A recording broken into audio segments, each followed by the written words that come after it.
Break it up. Yeah. Well, that's our thought. We're going to be breaking it up, and this is the second hour. But and the thought is that we can use what we want from the second hour somehow to fill in the first hour. To add to the first hour. So you guys are talking about Hummers. So and we also have John Reed Torres in the studio, who you're representing, Ross. No, I'm not representing John, but I recognize him. We've talked on the phone. I know I've talked with your mother about your bike case. Why don't, since you just walked in, new guest, why don't we hear from you about your little run in there, which from what I remember, haven't talked to you in a while, but I remember talking with your mom about it. It seemed to go fairly well, and that the driver was responsive, but then they backed out, which is not uncommon. So why don't you talk about that? Well, you want to know what, the aftermath or everything that happened? Tell us from the beginning. Once upon a time. All right, so once upon a time, last June in 11, I was going down Broadway and 43rd, and there's no bike lane. There's a little sign that says bike lane, but there's no real bike lane there. So I'm going probably about 25 miles per hour next to a rapid bus. And the bus stops because he can't fill the other side of the intersection. But I just kept going because, I don't have to stop. There's, free space. So I just went. And according to the guy who hit me, the driver of the bus gestured for him to take the left turn. So the minivan took the left turn, and we collided. And I flew over the van and broke his windshield wiper with my face. And then flew upside down and hit the pavement with the back of my head and got a concussion. I blacked out for 3 seconds. Then I got up. Everybody on the bus was looking at me like it was a movie. It was crazy. And then he actually got out and drove me home and left. But it happened right in front of his job, and he was driving a company van. So I was just going to go lay down and sleep it off. I thought that was the right thing to do. And my mom was all panicking and called 911. And then they came and they were like, "Oh, you're very lucky. Usually people die from stuff like this." Yeah. And I was like, "Oh, all right." So this cop came with a little green cross on his badge or whatever, and he got my report, and I gave the description of the guy and everything, and they went back and got his story, and it turned out he didn't have any auto insurance, but his company had insurance. So that's what we dealt with. But I had a concussion, and I was on crutches for a month. I couldn't use my left wrist for a month, and that was the worst thing because I'm a pianist, and that was traumatizing, I guess. And then it turned out all right, though. Yeah, your response to getting hit is not uncommon. I'm okay, I'm just gonna bike it off, or we have this weird mentality. I've been hit. Most people that have been hit could probably say something similar. That when you go down, you get in this weird superhero mentality. Your pride's been hurt. You pride yourself on being a good cyclist, and if you're an urban cyclist, you kind of figure you can handle, all that the street deals out to us. But we're just humans. Sometimes it's going to happen. So if you go down, don't think, one, you were necessarily at fault, which you may not have been. You got to stay there. And if you're hurt, certainly don't move. Wait till EMTs respond. Sometimes you might have to be your own advocate. You might have to be the one that's looking around for witnesses. You may have had to get out and get that bus's badge number, even though I'm not saying that the bus caused it, but that person was a witness. He waved the guy. He probably saw most of this. So I think your mom was right on in requiring some follow-up here, because you probably would have just biked away. You maybe a little soreness in your wrist. Sometimes injuries don't show up till a couple days later. And if you just biked away thinking, oh, no big deal, I'm really not hurt, you don't have any insurance information, you don't have the driver, you don't have any witness, and you're basically SOL. You don't have anything. So follow up. The tip to you and whoever else is listening, if you go down, don't kind of revert into this superhero mode of everything's cool, I'm just going to bike away. Do what you got to do to take care of yourself, and you might have some compensation coming to you later on. You don't want to just let that go. And if you got no information, you're going to let it go. Yeah, that's true.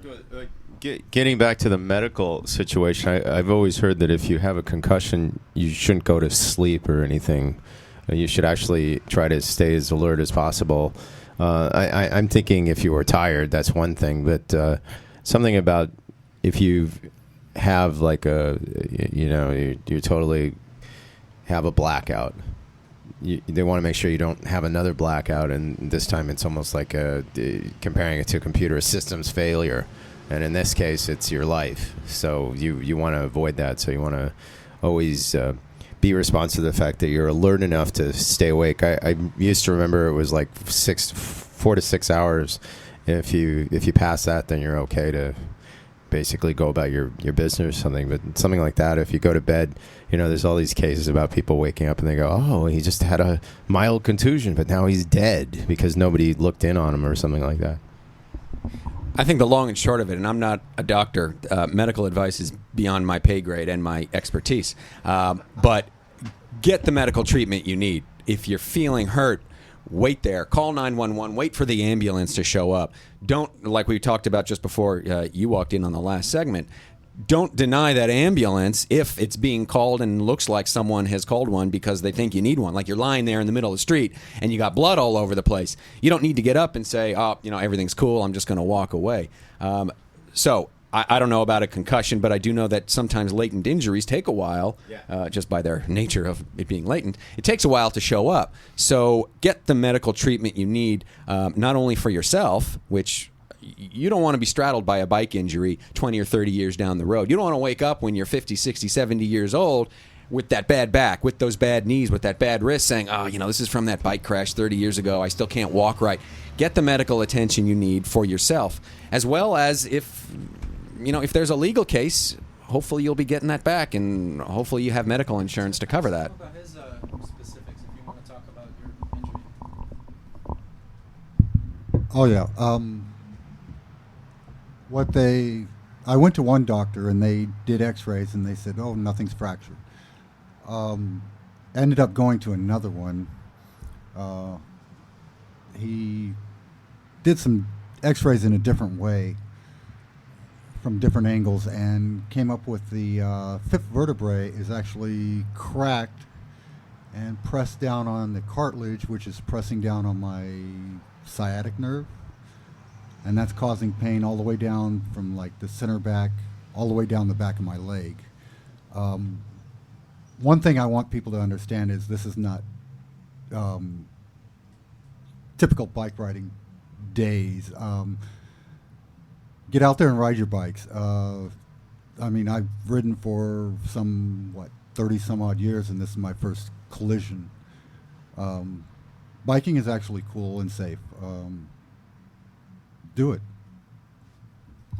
Yeah, I think that's right. As an attorney who focuses on this, and Ted Rogers, who has a blog devoted to all the calamities that happen out there on the road, it might make it seem to people that don't bike, or even to those that do, that this is a dangerous thing that we're engaging in here on a daily basis. And I get that. When I pull up to my office with my helmet, people look at me like I'm some sort of alien that I bike to work.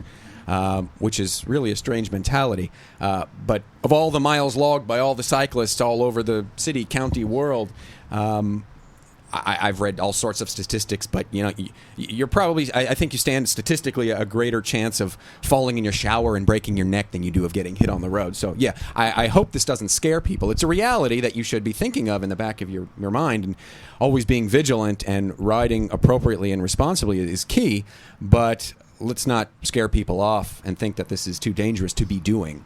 Right. I also think that we're kind of at this inflection point where there's not so many cyclists on the road in most areas in Southern California today, but those numbers are increasing. And as they increase, the visibility increases, and then I think the incidence of collisions is going to go down. As cycling for utility and for recreation gets more popular, we're actually going to see a decrease. Yeah, I think that's right. I think with education and awareness, and maybe our government will chime in and help us out with some bike infrastructure, making it a little more friendly, making it a little more user-friendly for those new cyclists to make that step. My wife doesn't like biking on city streets. She does it. We drop our kids off to school on a bike, and she picks them up. She doesn't like getting honked at. She feels uncomfortable taking the lane like we talked about. So for someone like her who's protective of their kids, they might think this is just too dangerous to do. But you're right. As the more people get on the road, car drivers become a little more familiar about driving with bikes, sharing the road. So yeah, I think the more people do it, I think it's only going to get better. Unlike what some of the statistics for July foretell, is that it might be getting worse. I think the more and more people that do it, I think we're looking to a better future rather than a more grim future. And then we've got somebody like Alan here who got doored, and that's the kind of a collision that's, as more cyclists get on the road on our Southern California roads, the incidence of that kind of collision may increase unless we can get some of the more improved facilities, like Santa Monica has installed bike lanes that they're still half in the door zone, unfortunately, but there is a dotted line down the center of the bike lane to indicate where the door zone is. Sure, buffered bike lanes, putting a little buffer in between either the traffic or the parked cars, or maybe some of you have seen the videos of what New York has done, which is move the parking lane a couple feet out from the curb and put the bike lane there. Of course, that's got problems. You still got a dooring issue because you've got the passenger doors, and also what do you do at intersections with right-hand turning vehicles?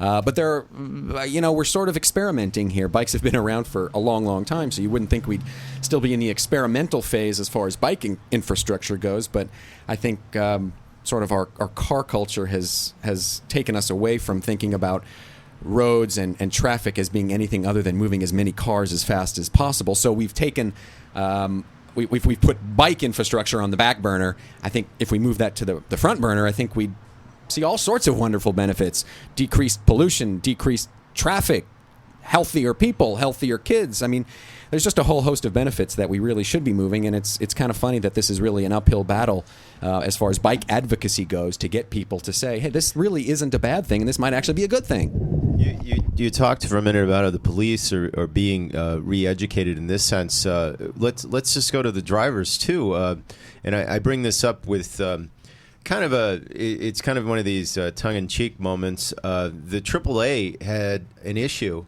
of Westways, which is their monthly issue, and it was all devoted to bicycles. And in there, they had a little blurb about how to learn how to ride a bike or something, and something of that sort with Cycle. And so you think it's just like a passing thing, whatever.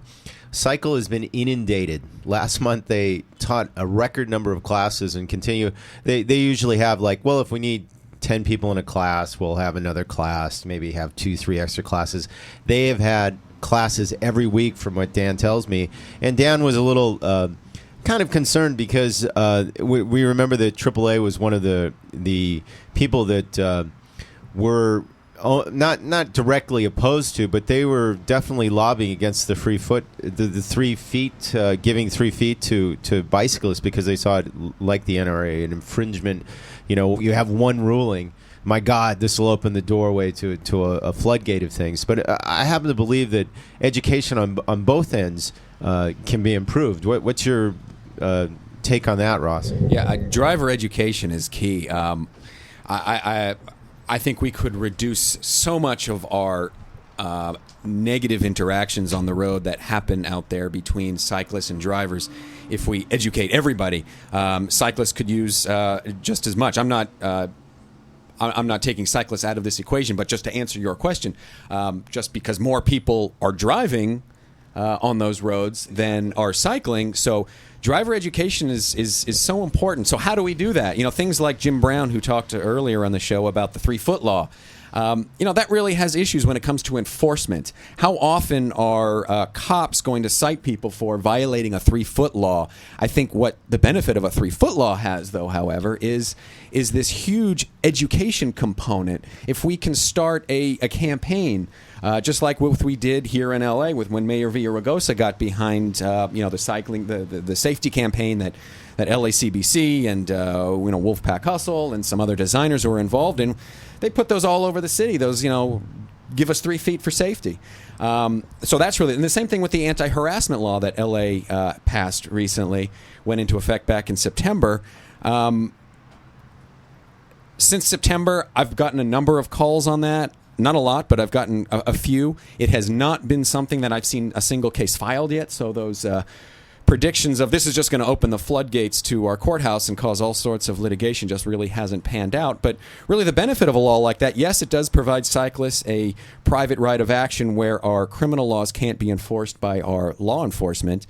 It does allow a cyclist to pursue civil remedies for that criminal behavior. But really, I think its huge benefit is the education that it can bring if people start to talk about it, people start to know about it, that, hey, you can't harass cyclists. You can't throw stuff at them. They're vulnerable. You throw a water bottle at a cyclist, they don't see that pothole because they were trying to avoid your water bottle. They go down, they're in traffic, they're run over, they're dead. And it may take a couple of high-profile cases like the Mandeville Canyon collision. It may take a couple of high-profile 3-feet harassment cases to bring it to the public attention. Yeah, unfortunately, those negative things, that's the way our media works, is they focus on the negative, and sometimes our legislatures glom onto that, and then that is sometimes how we make change. Unfortunately, I don't think we're going to get change by just saying biking is good for you. It's good for the world. It's going to take the press conferences after those horrific accidents like we had in Culver City on the K-Town ride when a driver late at night coming home had some drinks, apparently, the preliminary hearing revealed, and ran through a pack of riders. 11 people were sent to the hospital with significant injuries. But out of that came some bike community unity, some press releases, and it's going to take things like that, unfortunately, to move the media, to move the legislatures, to make laws that prevent that, which is sad. Well, Go ahead, Jay. well, that the driver in Culver City, she actually failed to appear at her last hearing. Well, she did fail to appear, and there was a bench warrant hold issued, which means something happened. Most likely her attorney did communicate with the court, so I don't want to misrepresent that she just didn't appear, and it was some sort of failure on her part to not partake in the criminal proceeding. I don't know that, but I do know that the bench warrant hold was issued, and another date was set. That date is August 16th in Department 100 in downtown, so it was continued for another date. That was such a strange thing too. Just we talk about perceptions that the police have. At one point, the police were feeding the media things like, well, the bikers were having a party. Well, there were condoms involved. Well, there was all these things that were irrelevant to the fact that this woman was texting and writing it down. What were some of the things that they didn't center on? And in fact, I myself went back out and looked at the site on a weekend night with nobody around, just me, without all the paparazzi and stuff, and looked at things that really did concern street conditions. I also looked at how the lighting was there, or the lack of it. I think there was 2 working lights, and one of them was on the other side of the street, at least 100 feet down, and on this side of the street, it was lighting the entrance to the park, but that was it. And people were saying, well, you could see blinkies at this certain amount of thing. And I'm saying, what if you can't see anything on a darkened street?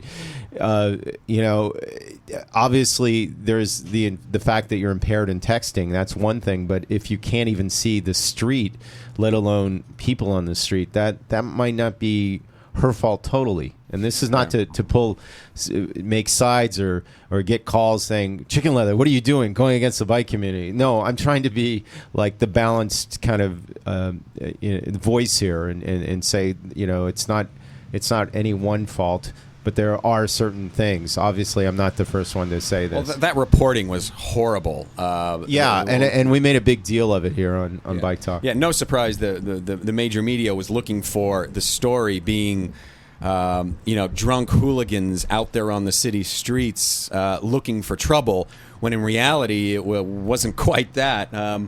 Young kids out there riding around the city because it's safer at night than it is during the day.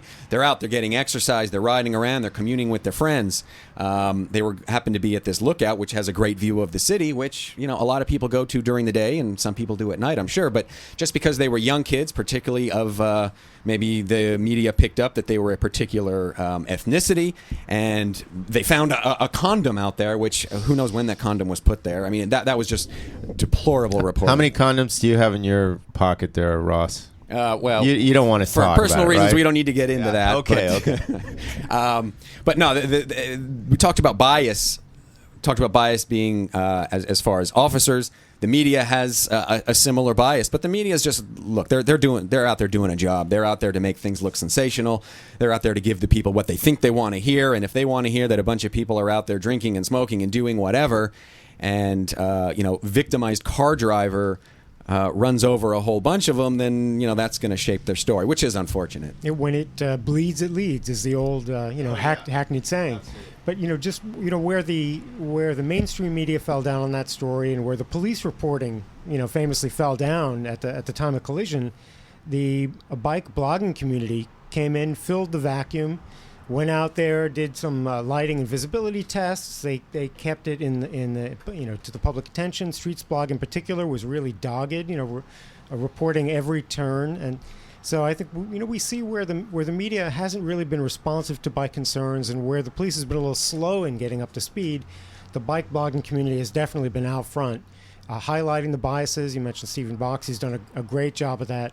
Streets Blog just kind of keeps an eye on everything, and particular stories. They really keep them in the forefront. And bloggers like Gary Kavanaugh, who are also on the scene talking about the policy. If we weren't out there talking about it, we'd still have cyclists, even a group of cyclists in Culver City getting creamed by a motorist, and then it would just be like a turn of the newspaper page, and then that's it. Yeah, it really is up to us, which is unfortunate and a sad state of affairs, that it's up to us here, without funding, without the backing of corporate sponsors that are having to push this notion that we know makes sense for the future of where we're going. That petroleum that we're putting in our cars isn't going to last forever. We're going to need some of that someday, yet we put it in our vehicles just to get us from point A to point B, when there are plenty of other alternatives to get there. We could walk, we could ride, we could take public transpo, but we're not doing that. So it's up to us, grassroots people, to get out there and start banging the horn until, I guess, major media and our legislatures really realize the benefits that can happen because of this. Look, my last trip with my family was to Portland. We went there because it's a bikey city, and we wanted to bike around, and we did. We rented some bikes. We biked all over that place with my kids in the street. Yeah, you never heard that word? It's a bikey city. My next trip, I want to go to Copenhagen because I've heard the bike infrastructure there is wonderful. So I am spending my tourist dollars in cities that are accommodating me in that way, because that's how I want to get around. I don't want to go rent a car when I go to another. I want to be in the city. I want to be biking around the city, seeing the other residents, how they get around, and biking is one way to do it. So if we made LA that biking place, and maybe with Bike Nation, maybe with the bike share that's coming here to LA, we're slowly going to change that mentality. Maybe we'll bring tourist dollars to LA. Why not? We've got great weather. It's sunny 362 days of the year. It's relatively flat. And if you want hills, we got hills. You can go climb those hills. This is a great place for biking. It's strange that it's not more bike friendly. I'm in Beverly Hills, right? And I'm always talking to policymakers there about, the upside that we're not realizing, attracting cyclists to town. Like Portland, inviting them to our kind of commercial districts, many of which are underperforming. We have a lot of tourists, virtually none of whom come on a bicycle, and yet they clog up our streets with rental cars and everything else. And so I'm always talking to them about the upside. Yet we had a small business task force meet, look at these underperforming business districts, and decide that what we need is more parking structures. There was absolutely no awareness that we can generate foot traffic, which is really what the issue was. We can generate foot traffic without generating the vehicular traffic. But that's because folks there, they haven't really been exposed, this kind of this progressive wave of cycling that is exemplified by Portland, you mentioned. That hasn't reached Beverly Hills. In some ways, in that city, we're very, we're really thick-skulled about things that might work that are anything but kind of conservative, old-school tactics. Yeah, we had that same problem in Glendale. Our local regional LACBC chapter, Walk Bike Glendale. We, as one of our campaigns, we proposed a road diet, which is putting in a bike lane and a center turn lane and taking away a traffic lane, which is a a terrible word. Roadblock, who I'm sure you all know, hates the term, rightfully so, road diet. He says, let's call it a road buffet, which is really what you're doing. You're opening it up to more people. But nobody likes to go on a diet, so it's a silly word. But nonetheless, road smorgasbord, if you want smorgasbord. To get to that Swedish kind of Denmarkian kind of thing. Anything. Just there's an inherent bias creeping in there that we call it a road diet. I mean, who voluntarily is going to want to go on a diet? That's not something we want to do. Anyway, in Glendale, we proposed putting in a bike lane and taking out a traffic lane for this one little stretch up on Honolulu in Montrose, in between a Trader Joe's and some residential neighborhoods to get some people biking. And there was a lot of community support for it. However, there was a very vocal minority that spoke out against it. And essentially it got shut down because the city council said, well, maybe this isn't the best thing to do. Maybe not here.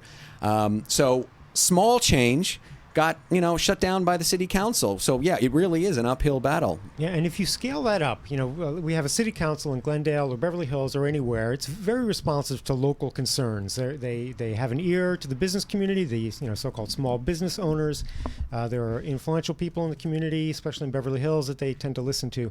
When you scale that up to like legislature size in Sacramento, all of a sudden it's not very local, but you have these other actors coming in, like Chicken Leather mentioned, the Auto Club, of California, Southern California. They have not been a friend to cyclists. I think there are some indications that maybe they're starting to recognize they at least need to look more friendly to cyclists. So then now they have maybe an advisory in Westways magazine, what motorists need to do, what cyclists need to do. Well, they might be also feeling some competition from Better World Cycling, Better World Insurance, whatever it is now offering not only bike insurance, but they offer very competitive auto packages as well. So maybe they're feeling a little pressure. Hey, we better start toning down our anti-bike rhetoric and maybe just take a neutral stance, perhaps. I think that's part of it. Also, Don was telling me that the League of American Cyclists has been talking as a lobbyist group to them, too. So it might be some sort of liaison for some other reason, too. And somebody was telling me it's an election year, so... Yeah, maybe I they've don't seen know the if that light. has something to do with it. I think the lesson here is that bike advocates and just people who like to cycle, when we look at these kind of issues and we look at the impact that lobbyists like Auto Club can have, it really means kind of digging down into the weeds. Looking at candidates, the campaign finance statements, and we can get an idea of who's influencing the issues. And unfortunately, when we talk about Sacramento and the legislature in Sacramento, that's what we have to do. We have to look at the big power players, one of which is the Auto Club. I think as local advocates, I work in a town of 35,000, but we're very affected by Sacramento legislation, obviously. So it's a ball we have to move not only locally with our city council, but it's a ball we have to move up in Sacramento, just like Jim Brown was talking about. Yeah. So we've got three guys here that are probably wanting to talk about their bike crashes, or maybe we should talk about to our audience more about bike crashes. I'm happy to answer any questions that these folks have, or anyone. You want me to call out the number? You want me to play DJ or host, MC? Yeah, sure. Ross. Kill Radio's phone number. They're holding it up to me now. Call in if you got any questions. 213. I always get it wrong, Ross. Go ahead. All right. 213-252-0998. Let me say it again. 213-252-0998. No legal advice will be given, but general advice on safety, on what you should be thinking about. Look, we're here to help you. We're here to disseminate information. So the extent that the people in this room can help you get information, then call in.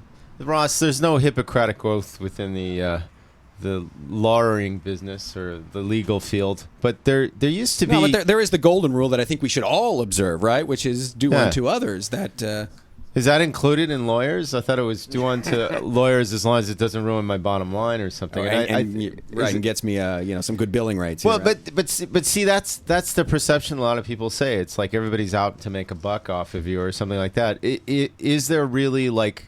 I remember when I was growing up, and I sound like I'm really old, but there used to be legal aid. Kind of like there was a legal kind of.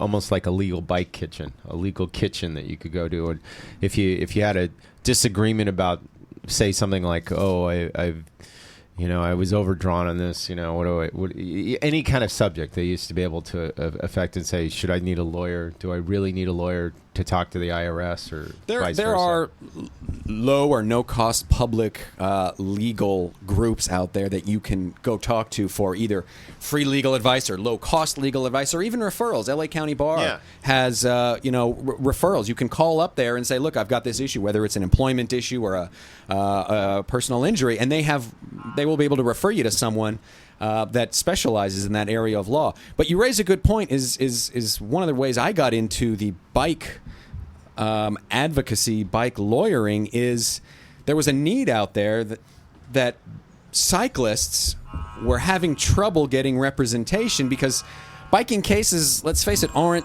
the hugest dollar value cases unless you have the catastrophic injury. In that case, any lawyer would be happy to jump on it. But a lot of bike cases are small. You know, how much is your property damage? Let's say the guy was riding or the woman was riding a very nice bike. That could be between $5,000 and $10,000.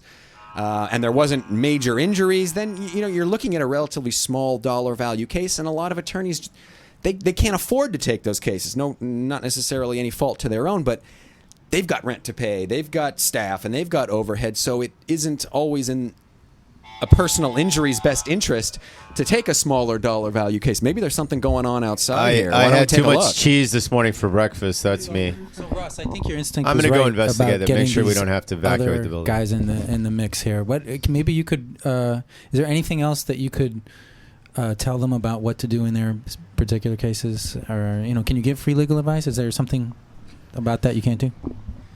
Well, legal advice is case specific, so it really depends on the facts of any particular collision. What was said, where was it, where were the actors placed. So specific legal advice isn't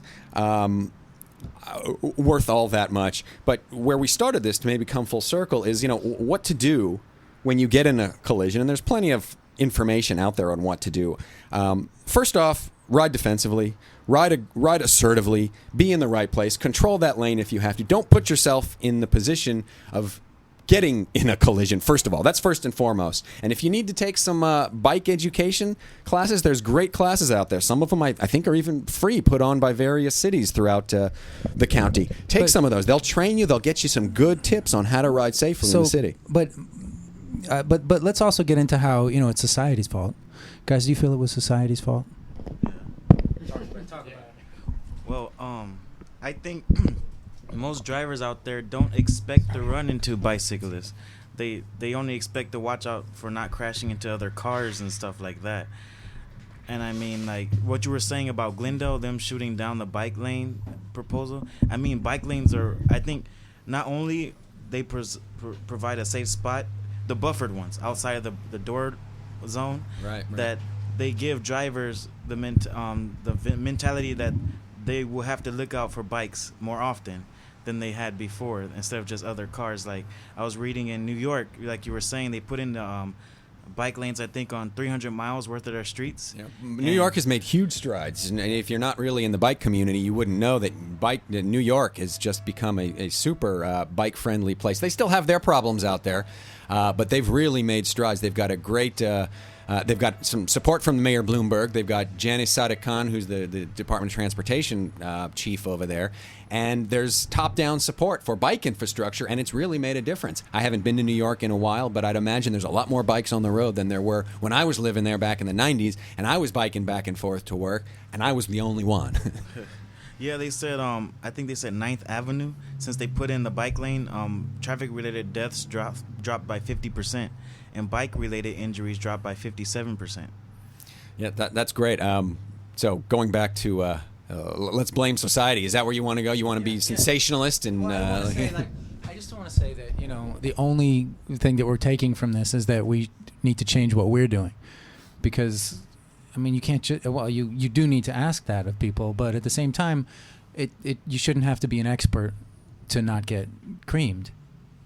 No, that's right. We need to be making those streets safe for new cyclists, not the experienced hardcore roadies. We need to be making it so moms can get out there with their sons and daughters, and dads can take their kids to school by bike, and maybe elderly folks who want to go to the market instead of taking the shuttle bus at their elderly home. Making it safe for them is really the key, because until we get that critical mass of everyday people, not just sort of us kind of hardcore people that are, willing to kind of put ourselves on the road. Well, okay, so, but these guys here, James and Alan, they are, would you describe yourself as kind of, if anybody's hardcore type of people? Mm-hmm. Yeah? You raise your hand, Alan. Oh, yeah. Give him a mic. Tell us about your relative bike habits to the general population? Like, are you more of a hardcore bike person? Oh yeah, I definitely. I guess I'm an amateur racer. I'm usually the one in full lycra with the full carbon fiber bike. You know, that's me training. 200 miles, per week. So definitely. Sorry, we got a call, but it's kind of okay. Fine, just tell him to pitch his. Hold on. We're gonna take it right. Is this Armand? There you go. Armand? Yes. So you opened a new bike shop? Yes, I have. It's not really a shop. It's more of mobile service, and I kind of work out of my garage for right now. And But I'm planning on later on moving into a shop. All right. Well, tell us what it's called and where it is, and we'll try to support it. Okay. Well, it's called Bicycle Pit Stop, and it's located in Glendale, California. And that's pretty much it. Okay. I'll say I've looked you up, Armand, because I live in Glendale, and for anyone, the guy's got great reviews on Yelp. So look up Bicycle Pit Shop. I think I'm planning on Pit Stop. Pit Stop. I'm planning on giving you a call. So what's that? All right. Yeah, he's online. I Sounds think good. he's a mobile. He'll come to you and fix your stuff. Oh, you can't go there. Or? Ask him. I don't know. So, Do you have yeah, an address? I mean, there's a service from... Sorry? Do you have an address? Do I have an address? Yes, I do have an address. It should be on my website. All right then. Thank you very much. You're welcome. Hold on. That's it. Hey, this is Chicken Leather. Weren't you at the Pasadena thing with the mayor driving around on some like insanely cool bike with your dad? Wasn't that you? No. No. Okay. I did go on the ride with the mayor, but yeah. That wasn't a cool bike you were riding, huh? No, I have a downhill bike, but that's a different story. Okay. All right. Well, we're going to continue this conversation in a minute. He's somebody you need to talk to for a while. All right. We want to talk to you for longer than 5 minutes. We're actually in the middle of talking about bike safety and things. Do you feel Bike safe safety. riding around? All right. Sorry, Well- do I feel safe riding around? Yeah. Depends where it is. I mean, in Glendale, it's not that great. But in La Crescenta, it's a lot better. I mean, drivers kind of watch out for you, and they care more about the riders. There's Huh. bike lanes, and everybody respects that, so it's pretty sweet. But in Glendale, it's kind of scary, because nobody really cares.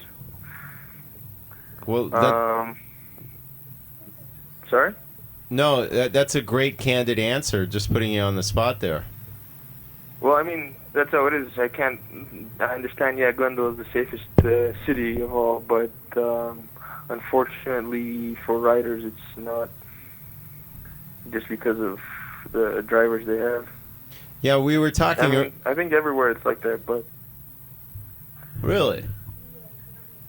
We were talking earlier that Pasadena is. Glendale is undergoing a change by having some road restructuring, where they're doing what they call a road diet, where they'll make it easier for bike riders to get through, but maybe impair the driver just a little bit, making him either turn or stop. wearing a helmet, wearing no helmet, having lights, having no lights, I don't think it really matters in Glendale. Okay, well, Yeah? well, thanks, Armin. We'll get back to you more about your shop in the future, but thanks for your little input about safety here. Cool. All right. There's one thing, I'm not really home right now. I'm kind of out of the country, but I'll be back soon. Oh, okay, so we won't call you until you get back in the country, okay? But I mean, right now is like kind of my free time, so I guess we can talk right now after whatever you guys finish your conversation over there about safety. And Okay, Armin. I mean, if that's all right with you guys. Yeah, that sounds great. Okay, I'm going to give you back to Nick. So you were saying. And that was Armin with the bike Pit Stop, I think. bike pits. That's right, Ross. All right. You're going to be the next interviewee here. Well, Armin raises a good point about Glendale is that I live in Glendale. I've moved there recently, and there is a perception that it's perhaps not the safest place to be walking or biking. But there's changes afoot. So people like Armand and other people that want to bike in Glendale, because Glendale's a great place to be biking. It's a relatively small city, relatively flat once you get out of the hills, and a lot of things are close together. I live maybe a mile from Whole Foods. I can bike there instead of getting in my car. And what LACBC, through their regional push, is we started a local regional bike coalition in Glendale called Walk Bike Glendale.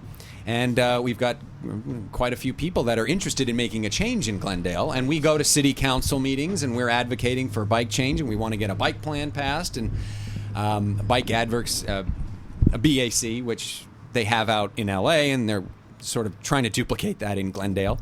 Bike Coalition, he means, but BAC. Well, Bicycle Advisory Committee to advise the city council on implementing and getting this bike plan done so they can get their money to put in the bike infrastructure. But Glendale's been making a lot of changes as far as bike infrastructure goes. Just on the way to my kids' school, they now have some complete street renovation going on, which is great to slow traffic down, especially around schools. But people do travel fast in Glendale for some reason, and there's got to be a push. It's got to come from above, I think, from our legislatures to bring that down and say, look, let's travel slowly on these residential streets, because there's no reason to be traveling 35, 40 on small residential streets.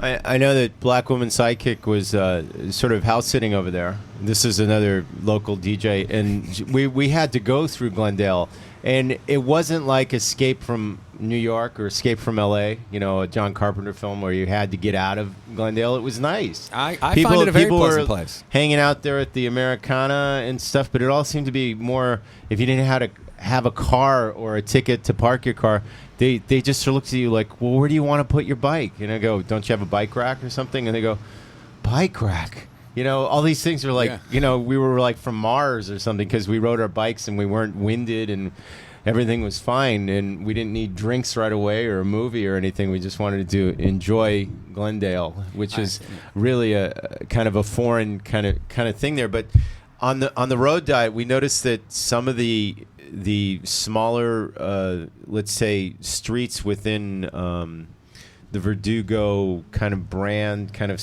corridor there had been the road diet. And we were amazed. Yeah, surprisingly, there are sharrows in Glendale. There are light trigger to trip the lights when you're a cyclist. You can't always make the light turn from red to green. They're putting those. So there are changes afoot in Glendale. So it could be a very different place soon. Maybe not soon, but a couple years. I didn't know you were involved in that. That's interesting. Yeah, Glendale. But I would like to hear these guys talk about anything for a minute. Like, guys, you're hardcore bikers. I missed the answer because I was talking to Armando on the phone. Actually, right now I'm getting a lot of new information. I've been out there for years and never even heard of any of this. I've put in quite a few miles on my bikes. So you're finding what Ross is saying and what we're talking about, you find it pretty... Oh, yeah. Pretty new type? This Glendale thing, I've never really ridden in Glendale, but it doesn't sound like a place I really want to go to ride. For real. No. I usually go up there to the Glendale Galleria or American on Brand or whatever, but I drive up there. A lot of people ride in Glendale. A lot more people ride through Glendale, either from Pasadena or from places out east. Glendale has a lot of recreational cyclists on the weekends because there's a lot of hills and the roadies like the hills. But there's a lot of people just like me, utility commuter cyclists that are biking around, and we're trying to get a little more visibility for us so we don't feel as threatened as, say, my wife does, who just biking a mile from my kid's school to home gets honked at a number of times and gets that uncomfortable feeling of, I'm putting myself in danger by biking on the road. So it's that hurdle we have to overcome. Yeah, well, Glendale doesn't seem, from what I've seen, to be that friendly toward cyclists. I go down like Colorado to Glendale, to the Glendale Galleria, and right in there, I mean, just driving, the cars pass super close. Yeah, that's a very tight street right there. Yeah. That's pretty much all I've seen of Glendale. It's just way too fast. Traffic's just way too fast and too close for me. Well, log on to walkbikeglendale.org and get involved, and maybe we can get some more people coming out to our city council and getting some changes there that are needed. Because I agree with you. People do travel fast, and they travel close, but I think that's an awareness issue. I think we need to get the people that live there and drive through Glendale to recognize that, look, bikes are legitimate, they belong here, and be careful around them. Well, without getting into a racist bent on this, somebody was telling me that culturally it might be something different, and I'm not saying that it's, riding while black or anything like that, but somebody was telling me that just the fact that Armenians are usually used to doing. And this is not to now. I can see the phone lines lighting up on this, but is it a social thing with if you're in a car doing 5 other things or something that you're not going to see the bicyclist there, or is it just the fact that it's speed? Is it the speed factor, or is it the fact that you're okay? Can you explain the Armenian thing? Well, okay. What I was saying is there was some sort of thing that said. That it might be cultural, and I said that's something I'm not going to entertain. John has a statistic. Go ahead. I don't have a source though. We don't have a source, so this is unsourced kind of thing. This is how rumors get started. This we don't. A professor at his university had voiced this opinion. That it was that. That's why we were skipping it, but we weren't going to mention it. But it seems so ironic here, incidental. More pedestrians are hit by Armenians. Yeah, this is one of those things that I think somebody is just keeping track of, so that when the race riots break out, this will be one more reason to shoot somebody and have an excuse, because that's what it's coming down to: us against the Planet of the Apes, right? Maybe to bring it back to your speed question is, I see a lot of young kids driving fast cars in Glendale. I do too. I think we see them all over the place, but I bike in Glendale, and so that's where I spend most of my time. So I see a lot of young kids driving fast cars.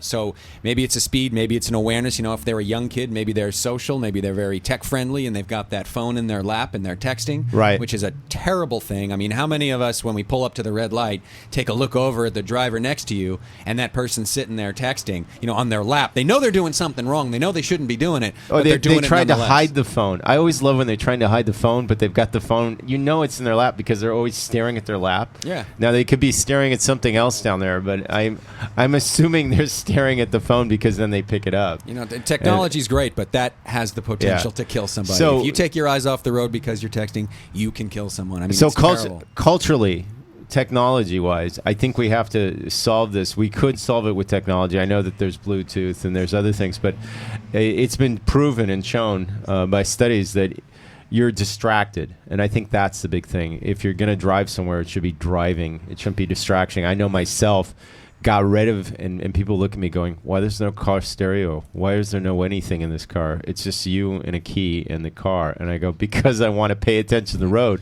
I'm really impaired as it is. I got a million things on my mind. We must just want to hate ride. being in our vehicles so much that we need a radio, we need a phone. Exactly. We need all of this stuff because it's such a horrible mode of transportation. It is. It's just a box. So having said this, I love getting on Metro and interacting with people, and even if they're all wearing little headphones and stuff, it's the idea that you have to smile at people or see kids being crazy.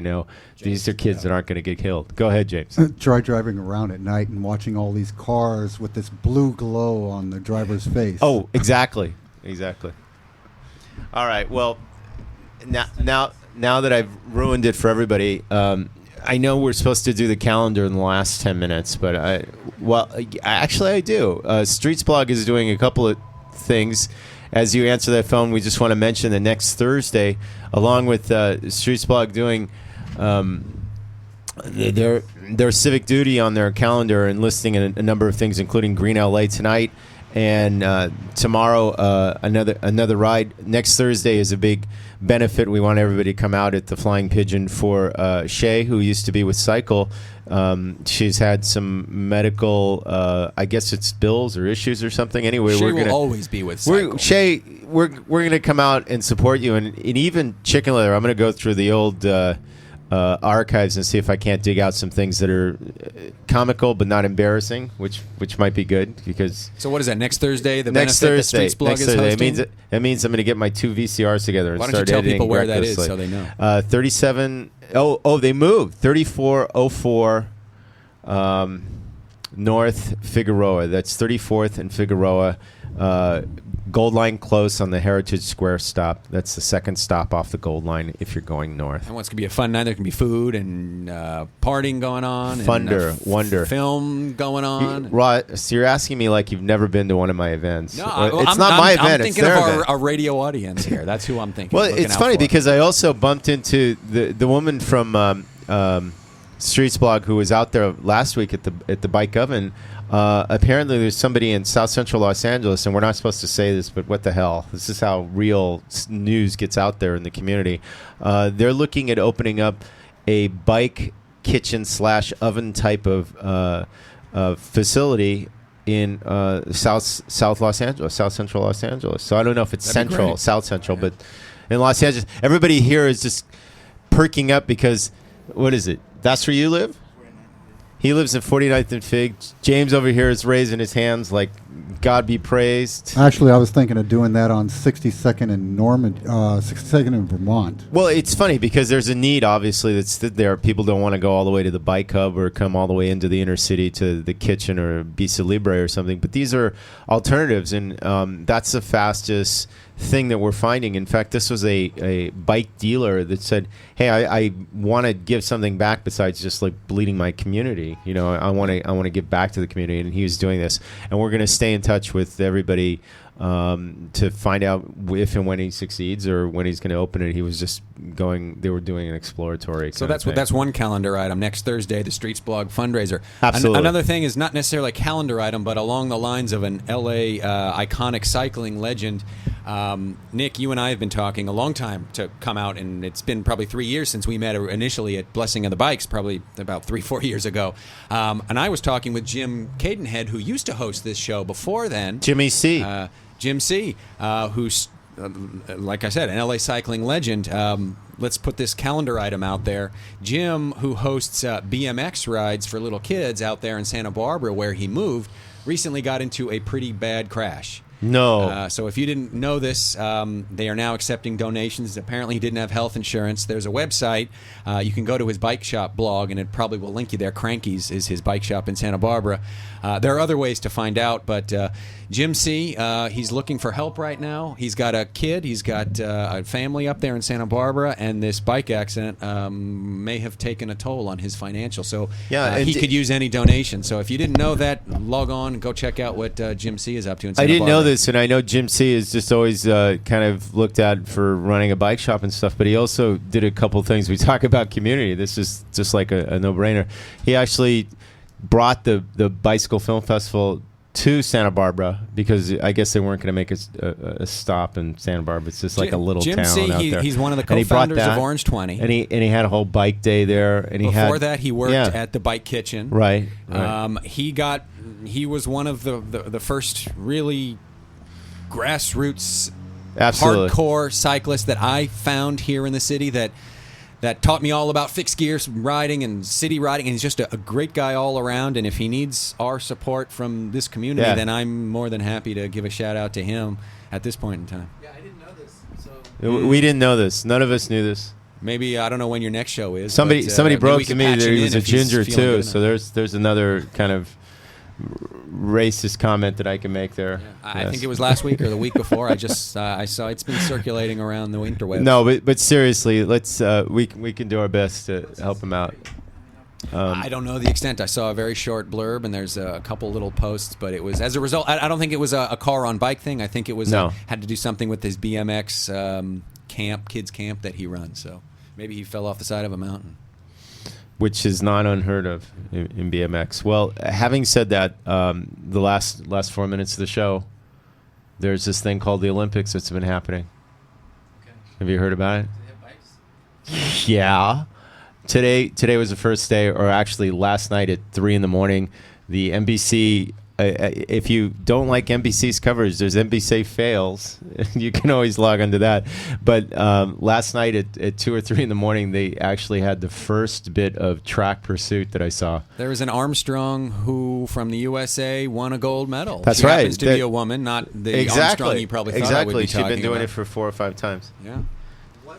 So there's cycling. There's also the road cycling that was won by, you know who, the winner of the Tour de France this year, Mr. Wiggins, who won again. Right. That was on Wednesday. The Brits have been doing amazingly well. And there's going to be a BMX and, of course, mountain bike riding coming My kids up. are looking forward to the BMX. We went to the X I Games am here. too. They're looking forward to that. I am too, and I've got to be honest, you can watch this stuff live online, but by the time they get to it in prime time, it's not really prime time. It's like the middle of the night. I remember watching all the track stuff. Can you watch and it all live? I looked. all the mountain bike stuff. Apparently online you can. Yeah, and then I tried. I I'm sure if couldn't you're find it. prescription, you have a subscription to this thing with your cable provider, you can, pretty much get some of it. But I was really amazed that it's the middle of the night that you always see these things. No, and tragedy has befallen a cyclist even out in London, where on the That's same day what that, I was getting to. Oh, yeah, I'll let you go ahead. No, I won't you steal go. your You go thunder. ahead with this. Well, an Olympic bus driver, I think, made a left turn or carrying a right turn. reporters of all things. Is that what it was? Yes, it was the press thing. He was carrying reporters around. He hit a cyclist, and we're looking at this like it's like bus on The cyclist. cyclist went under the bus, and I saw on Reddit one of the Redditors was there in his final moments, and it was a very chilling moment that he recounted. Oh, he died? Yeah. I think on the scene he died. The wheel went over his body? Yeah, crushed The him. wheel went over his body. Crushed him, and from the account I read, I'm sure the bus driver will say that he didn't see the cyclist. Just didn't see the cyclist, made the turn, and the cyclist was probably in the wrong place at the wrong time as well. Double-decker bus. I don't know the facts, however. I was doing an interview. Yeah, he was doing an interview. Probably. Yeah. But So that sort of tarnished the gold that the Brits had won that same day. The Tour de France winner won, and you had this tragedy happen. So that's unfortunate. So it's like they were commenting about how easy it was to get around town and how they had bag share. And I remember Apollo Ono, who's like I know you would think of him as being in the Winter Olympics. He was doing some sort of like man on the street kind of thing for this Olympics. He was talking about how you can put a quarter in and travel all over town on a bike.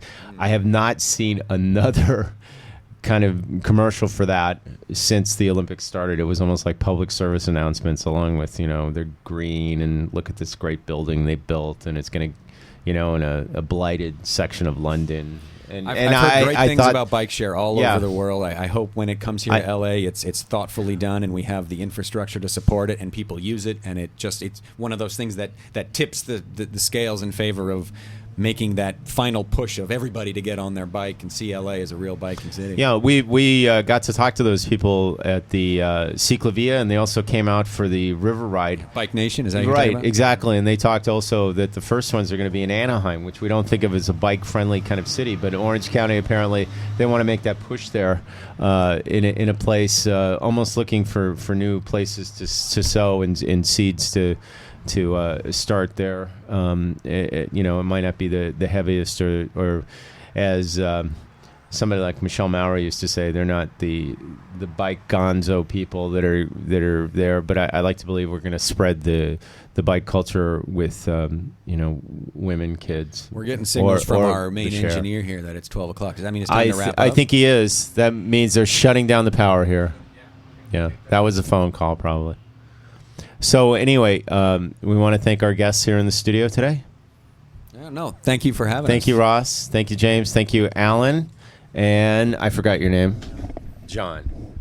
And hopefully you'll get all safe. This is Bike Talk for Kill Radio and KPFK. Play the music, Nick.